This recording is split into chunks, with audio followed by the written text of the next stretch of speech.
জমিদার শ্রীকৃষ্ণ চৌধুরী তার কন্যা গৌরীর নামে এই এলাকার নাম রাখেন গৌরীপুর। আবার কারো মতে হিন্দুদের গৌরী দেবীর নামে এই গৌরীপুর উপজেলা। চলুন শুনে গৌরীপুরের মানুষের নির্বাচনী জনমত। যে আমরা নির্বাচনে এরকম একটা লোক চাই যেন জনগণের ভালো চায়, সাধারণ মানুষের ভালো চায়। আমরা এমন একজন ব্যক্তি চাই যে দেশের স্বার্থে কাজ করে, সৎ এবং নিষ্ঠাবান। আমরা এই ধরনের একজন প্রতিনিধি চাই। জাতীয় পার্টির ইলেকশন যদি আইয়ে তাহলে আমি করবো, না এলে করবো। আমার নেতা যদি আইয়ে ইলেকশনটা আমি করবো, ইলেকশন না এলে আর খেলা করলো না করলো, এটা আমার দেওয়ার ভালো বলতে যারা জনগণের কাজ করবো তারা হচ্ছে দরকার। আমরা বলতে এখানে তো অনেক প্রার্থী আছে, এত প্রার্থীর কথা তো কওয়া যাবে না। মনে করেন আমরা চাই শুধু এটা যে ভালো করবে দেশের জন্য তার কথাই বলি।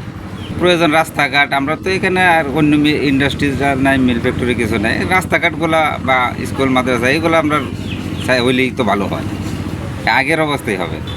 যেরকম এই যে মারামারি, হারাগাড়ি, এই যে লুটপাট, এরকমই তো শুরু হয়ে যাবে দেশটার মধ্যে। এখন তো যেরকম চলতেছে, মানুষের বলতেছে যে ইন্ডিয়া এই ডাকাতি, এখান দেয়া এই চাঁদাবাজি, এই ধরনের বিভিন্ন শোনা যাইতেছে। প্রশাসনের পুরো ভূমিকা থাকা দরকার। প্রশাসনের এটা প্রশাসনে যাতে মেনটেন করে আর নির্বাচনটা সুন্দর পরিবেশ, আইন শৃঙ্খলা বাহিনী যদি আমাদেরকে সুষ্ঠু নির্বাচনের মাধ্যমে হয়তো আমরা নির্বাচনে যাই বুঝতে পারবো না, এলে প্রয়োজন নেই। প্রত্যেকটা কেন্দ্রে কেন্দ্রে যদি আইনের লোক থাকে তাহলে মনে হয় সুষ্ঠু হবে। গত নির্বাচনে যেরকম দেখছি এরকম হলে তো আসলে যাওয়া যাবে না। নতুন করে কিছু যদি হয় তাহলে যাবো ইনশাল্লাহ। ভালো ভূমিকা থাকতে হবে এবং ভালো উদ্যোগ থাকতে হবে যে সুষ্ঠু নির্বাচন হওয়ার জন্য তাদের কঠোর পরিশ্রম করতে হবে। বিগত সরকারের যেভাবে এই নির্বাচিত হয়েছে, এইভাবে নির্বাচন করলে তো দেখা যায় পূর্বেটাই রয়ে গেল।